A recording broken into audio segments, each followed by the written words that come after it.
কংগ্ৰেছ বিধায়কে নামানে গৌৰৱ গগৈৰ নিৰ্দেশনা।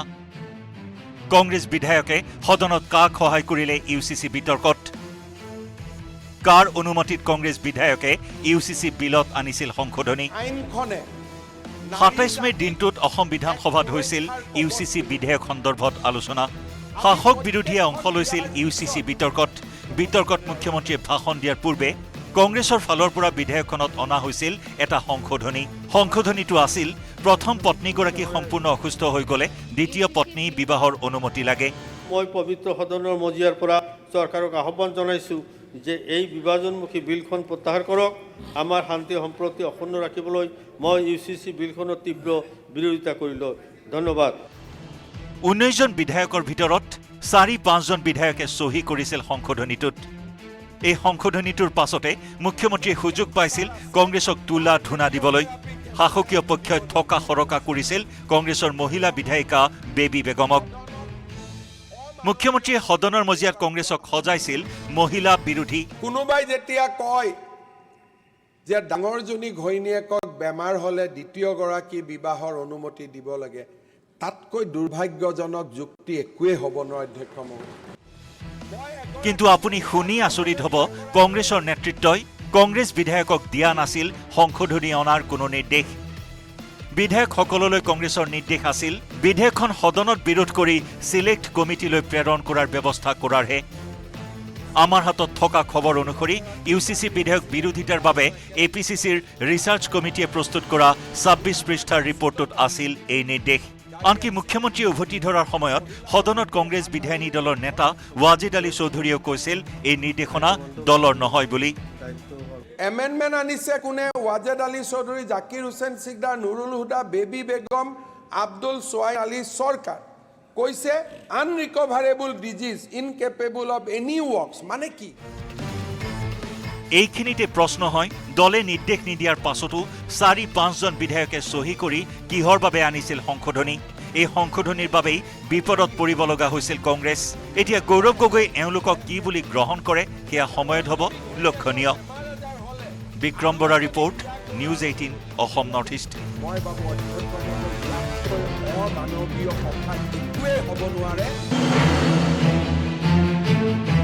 কংগ্ৰেছ বিধায়কে নামানে গৌৰৱ গগৈৰ নিৰ্দেশনা।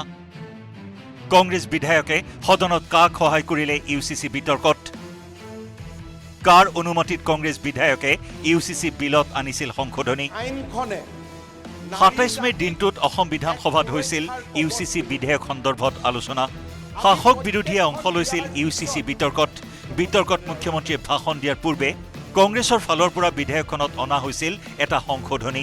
সংশোধনীটো আছিল প্ৰথম পত্নীগৰাকী সম্পূৰ্ণ অসুস্থ হৈ গ'লে দ্বিতীয় পত্নী বিবাহৰ অনুমতি লাগে। মই পবিত্ৰ সদনৰ মজিয়াৰ পৰা চৰকাৰক আহ্বান জনাইছোঁ যে এই বিভাজনমুখী বিলখন প্ৰত্যাহাৰ কৰক। আমাৰ শান্তি সম্প্ৰতি অক্ষুণ্ণ ৰাখিবলৈ মই ইউচিচি বিলখনৰ তীব্ৰ বিৰোধিতা কৰিলোঁ। ধন্যবাদ। ১৯ জন বিধায়কৰ ভিতৰত ৪-৫ জন বিধায়কে চহী কৰিছিল সংশোধনীটোত। এই সংশোধনীটোৰ পাছতে মুখ্যমন্ত্ৰীয়ে সুযোগ পাইছিল কংগ্ৰেছক তোলা ধূনা দিবলৈ। শাসকীয় পক্ষই থকা সৰকা কৰিছিল কংগ্ৰেছৰ মহিলা বিধায়িকা বেবী বেগমক। মুখ্যমন্ত্ৰীয়ে সদনৰ মজিয়াত কংগ্ৰেছক সজাইছিল মহিলা বিৰোধী। কোনোবাই যেতিয়া কয় যে ডাঙৰজনী ঘৈণীয়েকক বেমাৰ হ'লে দ্বিতীয়গৰাকী বিবাহৰ অনুমতি দিব লাগে, তাতকৈ দুৰ্ভাগ্যজনক যুক্তি একোৱেই হ'ব নোৱাৰে অধ্যক্ষ মহোদয়। কিন্তু আপুনি শুনি আচৰিত হ'ব, কংগ্ৰেছৰ নেতৃত্বই কংগ্ৰেছ বিধায়কক দিয়া নাছিল সংশোধনী অনাৰ কোনো নিৰ্দেশ। বিধায়কসকললৈ কংগ্ৰেছৰ নিৰ্দেশ আছিল বিধেয়কখন সদনত বিৰোধ কৰি চিলেক্ট কমিটিলৈ প্ৰেৰণ কৰাৰ ব্যৱস্থা কৰাৰহে। আমাৰ হাতত থকা খবৰ অনুসৰি ইউচিচি বিধেয়ক বিৰোধিতাৰ বাবে এপিচিচিৰ ৰিচাৰ্চ কমিটিয়ে প্ৰস্তুত কৰা ২৬ পৃষ্ঠাৰ ৰিপৰ্টটোত আছিল এই নিৰ্দেশ। আনকি মুখ্যমন্ত্ৰীয়ে উভতি ধৰাৰ সময়ত সদনত কংগ্ৰেছ বিধায়িনী দলৰ নেতা ৱাজিদ আলী চৌধুৰীয়েও কৈছিল এই নিৰ্দেশনা দলৰ নহয় বুলি। এমেণ্ডমেণ্ট আনিছে কোনে? ৱাজেদ আলী চৌধুৰী, জাকিৰ হুছেইন সিকদাৰ, নুৰুল হুদা, বেবী বেগম, আব্দুল সোহাইল আলী চৰকাৰ। কৈছে unrecoverable disease, incapable of any works. মানে কি? এইখিনিতে প্ৰশ্ন হয়, দলে নিৰ্দেশ নিদিয়াৰ পাছতো ৪-৫ জন বিধায়কে চহী কৰি কিহৰ বাবে আনিছিল সংশোধনী? এই সংশোধনীৰ বাবেই বিপদত পৰিব লগা হৈছিল কংগ্ৰেছ। এতিয়া গৌৰৱ গগৈ এওঁলোকক কি বুলি গ্ৰহণ কৰে সেয়া সময়ত হ'ব লক্ষণীয়। Bikram Bora report, news 18 Assam north east.